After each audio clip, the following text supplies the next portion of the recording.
سوموار کا روزہ کیوں رکھتے ہیں؟ ہر پیر کے دن کا روزہ کیوں رکھتے ہیں؟ میرے آقا ارشاد فرماتے ہیں اس لیے کہ میں اسی دن پیدا کیا گیا ہوں۔ ذرا مچل کے کہتے ہیں سبحان اللہ، اور آپ سے بولیے یا رسول اللہ۔ ایک بکری کے غیور مسلمانوں، نبی اپنا برتھ ڈے روزہ رکھ کر بنا رہے ہیں، رب کی عبادت کر کے بنا رہے ہیں، اور اپنے ماننے والوں کو مثال دے رہے ہیں کہ اگر تمہیں بھی اپنا برتھ ڈے بنانا ہو، اپنے بچوں کا برتھ ڈے بنانا ہو تو انگریزی کلچر کو دیکھ کر مت بنانا، نبی کی شریعت کو دیکھ کر بنانا، نبی کی سیرت پڑھ کے بنانا، نبی کا کردار دیکھ کر بنانا، نبی کی زندگی کا پیغام دیکھ کر بنانا، اور یہ دیکھنا کہ نبی نے اپنا برتھ ڈے کیسے بنایا ہے۔ آپ بھی چاہتے ہو اپنے بچوں کا برتھ ڈے بناؤ تو کیک کاٹنے کی ضرورت نہیں ہے، موم بتی جلا کر بجھانے کی ضرورت نہیں ہے۔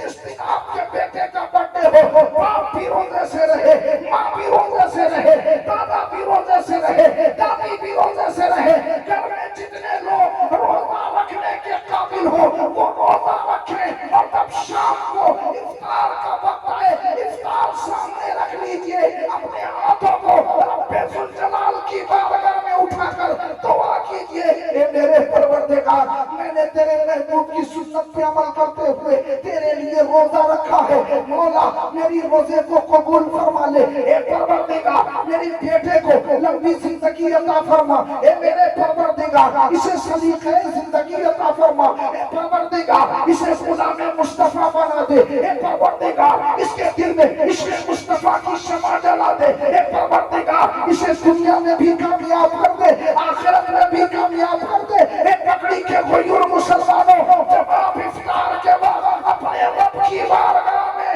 دونوں ہاتھوں کو اٹھا کر اپنے رب سے دعا مانگو گے تو نبی فرماتے ہیں کہ جب بندہ مومن افطار کے بعد اپنے مولا سے جو مانگتا ہے پروردگار اس کی دعا کو قبول فرما لے۔ بات سمجھ میں آ رہی ہے؟ تو برتھ ڈے اگر منانا ہو تو اس شان سے منانا۔ حضرات آپ ذہن کو حاضر رکھیے گا، میں عرض یہ کر رہا تھا کہ نبی ناز رحمت جناب محمد رسول اللہ صلی اللہ علیہ وآلہ وسلم اس دنیا میں تشریف لائے، اور جب تشریف لائے ایک سجدہ وہ ہے جو ابھی آپ نے سنا، اور نبی کے آنے کے بعد ایک سجدہ اور ہے۔ اللہ ہم گنہگاروں کو مصطفیٰ کہاں مسجد نبوی کی سرزمین ہے، میرے مصطفیٰ صحابہ کی جھرمٹ میں بیٹھے ہیں، ذرا مچل کے کہہ دیجئے سبحان اللہ، اور محبت کے ساتھ پکار لیجئے یا رسول اللہ۔ صحابہ کی جھرمٹ میں ہیں، باتیں ہو رہی ہیں، درمیان میں مصطفیٰ کھڑے ہوئے، مسجد نبوی سے باہر چلے گئے، صحابہ انتظار میں ہیں، نبی اب آئیں گے، کونین کے مسیحا اب آئیں گے، کعبے کے بدر الدجا اب آئیں گے، طیبہ کے شمس الدہا اب آئیں گے، نبی ناظر رحمت اب آئیں گے۔ جب کچھ لمحہ گزر گیا اور نبی واپس مسجد میں تشریف نہ لائے، صحابہ کو فکر لاحق ہوئی، تلاش میں نکل پڑے، کوئی صحابی اس گلی میں ہے، کوئی صحابی اس گلی میں ہے، نبی کو ڈھونڈ رہے ہیں، نبی کو تلاش کر رہے ہیں، کہیں نبی کا پتہ نہ چلا۔ ایک صحابی تلاش کرتے کرتے جنگلوں کی طرف نکل گئے، پہاڑوں کی طرف نکل گئے، بیابان کی طرف نکل گئے، کہیں کسی کا پتہ نہیں ہے۔ راستے میں ایک چرواہے سے ملاقات ہوئی، نبی کے ناظر رحمت کے اس غلام نے اس چرواہے سے پوچھا تھا، اے چرواہے یہ تو بتا، کیا تو نے آمنہ کے نال کو دیکھا ہے؟ کیا تو نے عبداللہ کے نور نظر کو دیکھا ہے؟ کیا تو نے عبد المطلب کے پوتے کو دیکھا ہے؟ کیا تو نے ہمارے محمد پیارے محمد صلی اللہ علیہ وآلہ وسلم کو دیکھا ہے؟ ایسے ہی صحابی رسول نے اس چرواہے سے پوچھا، کیا تو نے کعبے کے بدر الدجا کو دیکھا ہے؟ طیبہ کے شمس الدہا کو دیکھا ہے؟ تو وہ چرواہا بول پڑا، اے پوچھنے والے سن، میں نہیں جانتا تیرے نبی کون ہے، میں نہیں جانتا عبداللہ کا نور نظر کون ہے، میں نہیں جانتا کعبے کے بدر الدجا کون ہے، میں نہیں جانتا طیبہ کے شمس الدہا کون ہے، البتہ تھوڑی دیر پہلے میں نے ایک آدمی کو جو دیکھنے میں بڑا حسین و جمیل ہے، بڑا خوبصورت ہے، کہ اس جیسا حسین و جمیل آج تک میری آنکھوں نے نہ دیکھا، ہوں کہ وہ اس پہاڑ کے اوپر چڑھے ہیں اور چڑھنے کے بعد اس پہاڑی سے اس قدر زارو قطار رونے کی آواز آ رہی ہے کہ رونے کی ہیبت سے ہمارے جانوروں نے چڑھنا چھوڑ دیا ہے. اللہ اکبر. اتنا سننا تھا صحابی رسول دوڑے ہوئے پہاڑ کی بلندی پہ گئے اور جب پہاڑ کی بلندی پہ پہنچے ہیں تو کیا دیکھتے ہیں؟ رونے والا کوئی اور نہیں ہے، آمنہ کا در یتیم ہے. رونے والا کوئی اور نہیں ہے، رب کا محبوب ہے. رونے والا کوئی اور نہیں ہے، کعبے کے بدرالدجا ہے. رونے والے کوئی اور نہیں ہے، طیبہ کے شمس الضحیٰ ہے. رونے والے کوئی اور نہیں ہے، نبی ناز رحمت ہے. زارو قطار رو رہے ہیں، نبی کا سر سجدے میں ہے اور آنکھوں سے آنسوؤں کے سیلاب بہ رہے ہیں. صحابی عرض کرتے ہیں یا رسول اللہ غلام حاضر ہے، آپ کے صحابہ آپ کا انتظار کر رہے ہیں. اے نبی سر کو سجدے سے اٹھا لیجئے. صحابی اصرار پر اصرار کرتے رہے لیکن نبی نے اپنے سر کو سجدے سے نہ اٹھایا. صحابہ کو فکر لاحق ہوئی کہیں نبی روتے روتے اس دنیا سے تشریف نہ لے جائے. فوراً اپنے قدم کو پلٹایا اور شہزادی رسول حضرت فاطمہ الزہرا کے مکان پر دستک دی. آنے کے بعد عرض کرتے ہیں اے شہزادی رسول، اے سیدتنا فاطمہ الزہرا، آپ میں نے رسول اللہ کی وہ حالت دیکھی ہے کہ اس سے پہلے میں نے اپنے نبی کی ایسی حالت نہ دیکھی. چلیے آپ تشریف لے چلیے، آپ تو نبی کی پیاری بیٹی ہیں، ہو سکتا ہے مصطفیٰ جان رحمت آپ کی بات مان لے اور سر کو سجدے سے اٹھا لے. اللہ اکبر. حضرت فاطمہ الزہرا ہے فوراً چل پڑتی ہیں، پہاڑ کی اس بلندی پہ گئی اور جانے کے بعد عرض کرتی ہیں ابو جان سر کو سجدے سے اٹھا لیجئے. اے مصطفیٰ کریم سر کو سجدے سے اٹھا لیجئے. اے رب کے محبوب سر کو سجدے سے اٹھا لیجئے. حضرت فاطمہ الزہرا ہے اصرار پر اصرار کر رہی ہے یا رسول اللہ سر مبارک کو سجدے سے اٹھا لیجئے. اے اللہ کے محبوب سر کو سجدے سے اٹھا لیجئے. لیکن حضرت فاطمہ کے اصرار پر بھی نبی نے اپنے سر کو سجدے سے نہ اٹھایا. اے پگڑی کے غیور مسلمانوں، حضرت فاطمہ الزہرا نے اپنا تیور بدلا اور اپنی نگاہوں کو آسمان کی طرف اٹھایا اور اٹھانے کے بعد عرض کرتی ہے اے میرے پروردگار اگر تیرے محبوب نے اپنے سر کو سجدے سے نہ اٹھایا تو فاطمہ کا دوپٹہ اس کے سر سے اتر جائے گا. اللہ اکبر. اتنا کہنا تھا اللہ نے جبریل کو حکم دیا اے جبریل سدرہ پہ رہنے کا وقت نہیں، نبی کی بارگاہ میں جاؤ اور نبی کو بشارت دے دو، نبی کو پیغام دے دو، نبی کو خوشخبری سنا دو کہ یا رسول اللہ آپ جتنی امتی کو چاہیں گے پروردگار اتنی کی بخشش فرما دے گا. بریلی سے آواز آئی اللہ کیا جہنم اب بھی نہ سرد ہوگا، اللہ کیا جہنم اب بھی نہ سرد ہوگا. ارے رو رو کے مصطفیٰ نے دریا کرسی آگے بڑھا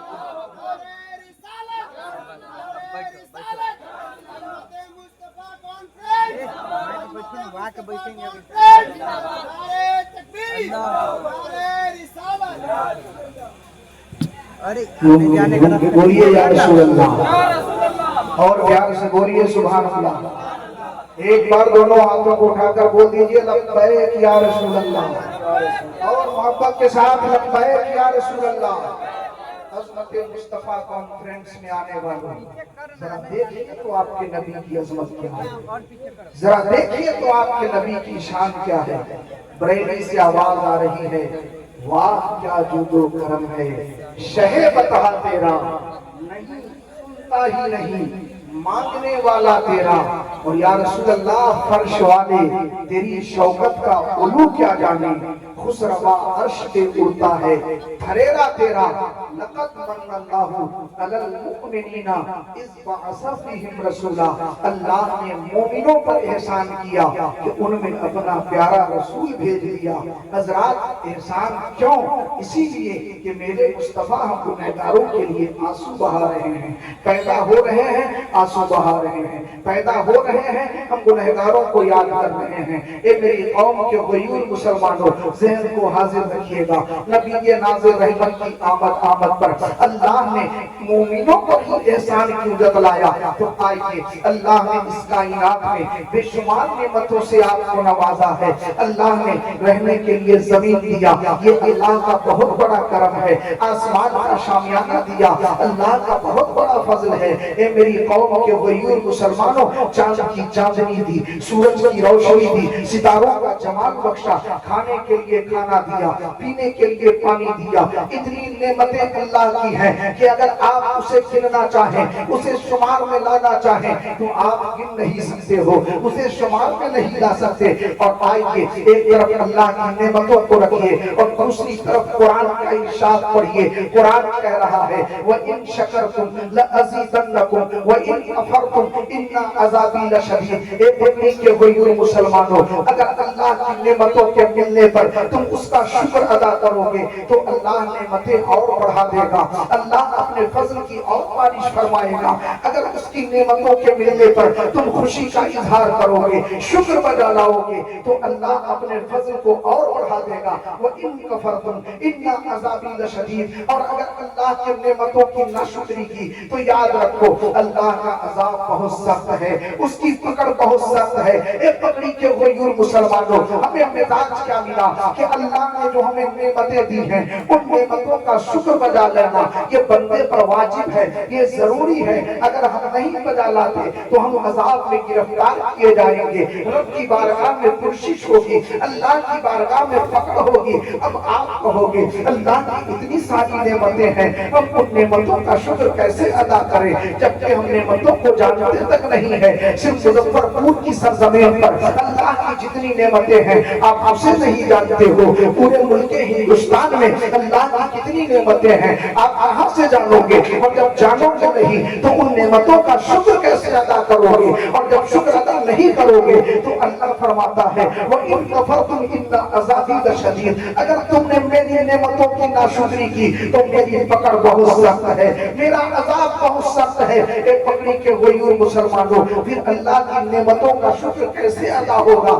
اللہ کے بہت بڑے ولی حضرت شیخ سعدی فرماتے ہیں اللہ نے جو انسانی وجود میں اعضاء پیدا کیے ہیں، اگر ان اعضاء کو لیا جائے تو ہر اعضاء اپنی جگہ بے مثال ہے۔ اس ہاتھ کا کوئی جواب نہیں، اس پیر کا کوئی جواب نہیں، اس آنکھ کا کوئی جواب نہیں، اس کان کا کوئی جواب نہیں، منہ میں بولنے والی زبان کا کوئی جواب نہیں۔ اے میری قوم کے غیور مسلمانوں، اس قدر لاجواب ہے، بنانے والے نے ایسا بنایا ہے کہ آج میڈیکل سائنس بہت ترقی کر گئی ہے۔ اگر آپ کے دانت میں کیڑا لگ جائے، آپ ڈاکٹر کے پاس گئے، آپ کے دانت کو اکھاڑ دیا گیا، اب جگہ خالی ہو گئی، اسپیس آ گیا، کھانے میں دقت ہو رہی ہے، پھر آپ ڈاکٹر کے پاس گئے، کہا ڈاکٹر صاحب دانت میرا اکھاڑا جا چکا ہے، اس کی جگہ کوئی دوسرا دانت لگا دیجئے۔ میڈیکل سائنس نے بہت ترقی کی، بالکل آپ کی چمکتی دانتوں کی طرح اس نے ایک دانت بنایا، اور بنانے کے بعد آپ کی خالی جگہ کو بھر دیا گیا۔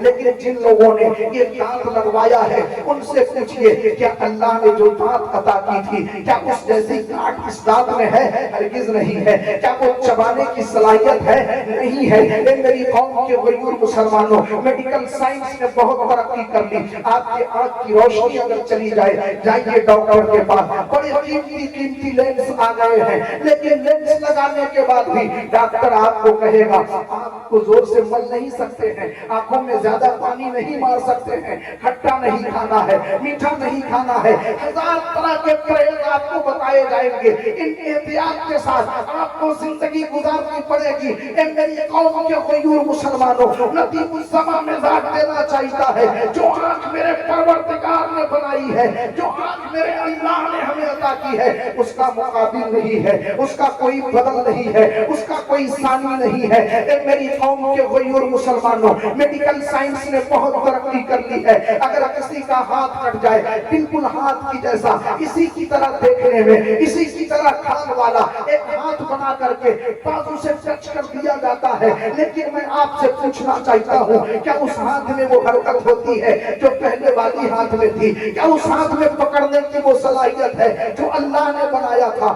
آپ کہو گے نہیں، میڈیکل سائنس نے بہت ترقی کی، کسی کا پیر کٹ گیا بالکل ہو بہو پیر بنا کر لگا دیا، لیکن کیا چلنے کی وہ صلاحیت جو قدرتی پیر میں تھی اس پیر میں ہے؟ آپ کا جواب ہوگا نہیں۔ مجھے کہنے دیا جائے انسانی وجود کا ایک ایک عضو اپنی جگہ بے مثال ہے، اس ہاتھ کا کوئی جواب نہیں، اس آنکھ کی نعمت کا کوئی جواب نہیں، اس کان کی نعمت کا کوئی جواب نہیں، بولنے والی زبان کی نعمت کا کوئی جواب نہیں، چلنے والے پیر کی نعمت کا کوئی جواب نہیں، پکڑنے والے بازوؤں کی نعمت کا کوئی جواب نہیں۔ آگے شیخ سعدی فرماتے ہیں کہ ان نعمتوں کو ایک طرف رکھ دیجئے اور بندہ پیدائش سے لے کر موت تک اللہ نے جو صرف دو نعمت عطا کی ہے، یعنی ایک وہ نعمت جو سانس کے طور پر بندہ اندر لیتا ہے اور ایک وہ نعمت جو سانس کے طور پر بندہ باہر چھوڑتا ہے، یہ دو نعمتیں ایسی نعمت ہے کہ آدمی پیدا ہونے سے لے کر کے موت تک صرف ان دو نعمتوں کا شکر ادا کرتا رہے تو زندگی بھر شکر ادا نہیں کر سکتا۔ اے میری قوم کے غیور مسلمانوں، ندیم الزمان مزاج دینا چاہتا ہے، صرف دو سانس کی نعمت کا شکر آپ سے ادا نہیں ہو رہا، ان ہاتھوں کا شکر کیسے ادا کرتے، اس پیر کا شکر کیسے ادا کرتے، اس زبان کا شکر کیسے ادا کرتے، ان نعمتوں کا شکر کیسے ادا کرتے جو رب نے آپ کو طرح طرح کے کھانے دیے، قسم قسم کے فروٹ دیے، چلنے کے لیے زمین دیا، اوپر آسمان کا شامیانہ دیا، چاند کی چاندنی عطا کی، ستاروں کا چمن دیا، روشنی سے کہکشاں کی روشنی دی۔ اے میرے قوم کے غیور مسلمانوں، غرض کے دنیا میں بے شمار نعمتیں میرے پروردگار نے ہم گنہگاروں کو عطا کیا، جب دو نعمتوں کا شکر ہم سے ادا نہیں ہو سکتا تو ساری نعمتوں کا شکر ہم کیسے ادا کرتے جو اللہ نے ہم گنہگاروں پر فضل کیا اور پالا ربیع النور کو آمنہ کے آنگن میں تمام نعمتوں کی جان بنا کر اپنا پیارا محبوب جناب محمد الرسول اللہ کو بھیج دیا۔ اے میرے بندوں، میرے مصطفیٰ کے ذکر کی محفل سجاتے رہو، میلاد مصطفیٰ کرتے رہو، میلاد مصطفیٰ کے ذکر میں میری ہر نعمت کا شکر ادا ہوتا چلا جائے گا۔ بریلی سے آواز آئی، وہ جو نہ تھے تو کچھ نہ تھا، وہ جو نہ ہو تو کچھ نہ ہو، ارے جان ہے وہ جہان کی، جان ہے جو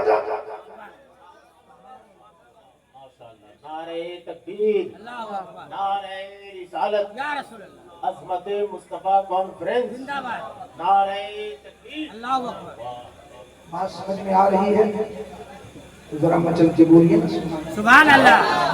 میں عرض کر رہا تھا کہ آپ یاد کرتے ہیں تو وہ دلیل یاد کر لیجئے کہ جہاں سے شرک کی جڑیں ختم ہوتی ہیں نا، یہی میں کہہ رہا تھا۔ اب آئی قرآن ایک بڑی چھوٹی سورہ ہے، مجھے لگتا ہے یہاں جتنے لوگ ہیں سب کو یاد ہے، سورہ اخلاص یعنی قل هو اللہ احد، یاد ہے نا؟ ذرا جھوم کے بولیے سبحان اللہ، اور محبت کے ساتھ بولیے یا حبیب اللہ، اور پیار سے لبیک یا رسول اللہ۔ حضرات سورہ اخلاص، اب آئیے عقیدہ سمجھئے، بچہ بھی سنے، جوان بھی سنے، بوڑھے بھی سنے، ہمارا عقیدہ میرے رب کے بارے میں کیا ہے؟